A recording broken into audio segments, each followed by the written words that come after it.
वो आदमी अभी अभी टाइम ट्रैवल करके प्राचीन काल में पहुंचा था और आते ही देखा सरकार शादी के लिए लड़की फ्री में बांट रही। जैसे ही उसने महिलाओं की लाइन देखी वो थोड़ा निराश हुआ। ज्यादातर औरतें बिल्कुल साधारण लग रही थी, लेकिन तभी कुछ महिलाएं आई जो इतनी खूबसूरत थीं कि सबकी नजरें थम गई। तभी अचानक उसे 3 महिलाओं की मन की आवाजें सुनाई। उसे लगा शायद उसका वहम, लेकिन फिर एक अमीर खानदानी लड़की की सोच जब सुनाई दी तो वो चौंक गया। उसी पल एक छोटी सी स्पिरिट प्रकट हुई और उसे फेवरेबिलिटी सिस्टम से बांध दी। सिस्टम ने बताया अगर वो हर लड़की की फेवरेबिलिटी स्कोर बढ़ाता है तो उसे अलग अलग रिवॉर्ड्स मिलेंगे। वो बहुत एक्साइटेड हुआ, लेकिन खुशी ज्यादा देर टिक नहीं पाई क्योंकि अधिकारी ने घोषणा की हर पत्नी पर हर महीने 50 किलो अनाज देना अनिवार्य है। लोग पीछे हटने लगे, लेकिन अधिकारी ने सख्त लहजे में कहा जो कुंवारा रहेगा उसे सीधे युद्ध के मैदान भेज दिया जाए। डर के मारे 2 गांव वालों ने जल्दी से मजबूत कदकाठी वाली औरतों को चुन लिया। अब बारी थी उस आदमी की। वो सोच में पड़ गया क्योंकि सामने खड़ी तीनों औरतें लाजवाब थीं। अधिकारी उसे जल्दी करने को कह रहा था, लेकिन तभी सिस्टम ने बताया इन तीनों की अपनी अपनी स्पेशल आइडेंटिटीज है और अगर वो तीनों को चुनता है तो एक हिडन रिवॉर्ड अनलॉक करेगा। उसने बिना वक्त गंवाए कह दिया मैं तीनों को चुनता हूँ। भीड़ हंसने लगी, लोग मजाक उड़ाने लगे। एक को पाल नहीं सकता, तीनों को कैसे संभालेगा? अधिकारी ने चेतावनी दी अगर अगले महीने अनाज नहीं दिया तो कानूनन सजाए मौत मिलेगी। अब वो अपने तीनों पत्नियों के साथ घर लौटने लगा, लेकिन रास्ते में ही एक स्थानीय गुंडे ने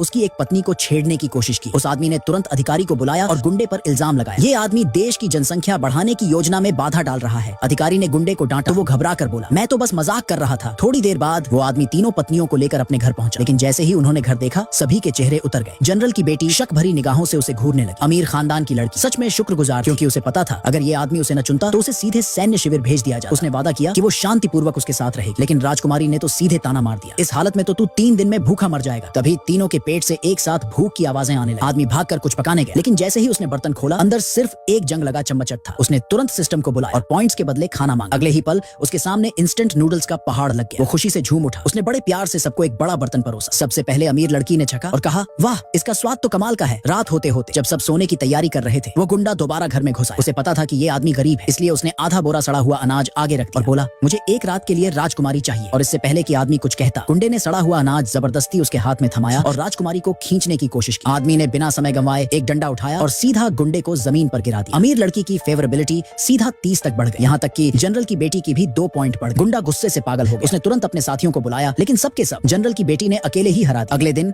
एक भला गांव वाला दौड़ता हुआ आया और बताया कि गांव की एकमात्र गाय को मार दिया गया है। पता चला ये गुंडे की पिछली रात की हार का बदला था और अब वो अफसरों के साथ बैठकर बीफ की दावत उड़ा रहा था। उन्हें लगा कि वो आदमी अब डर जाए, लेकिन वो गलत थे। इस बार आदमी ने ठान लिया कि वो अपने शरीर के असली मालिक का सम्मान वापस लाकर रहेगा। तीनों पत्नियां चाहती थीं कि वो इस मामले को जाने, लेकिन आदमी अब रुकने वाला नहीं था। उसे सिस्टम पर पूरा भरोसा था और वो अपनी मार्शल आर्ट स्किल्स बढ़ाने की तैयारी में। इधर जब अफसर चुराए हुए बीफन का मजा ले रहे थे, एक अफसर ने गुंडे से पूछा तुझे डर नहीं लगता कि वो बदला लेगा? और इससे पहले कि गुंडा कुछ कहता वो आदमी अचानक वहां पहुंच गया और बोला अब तू अपने गुनाहों की कीमत चुकाएगा।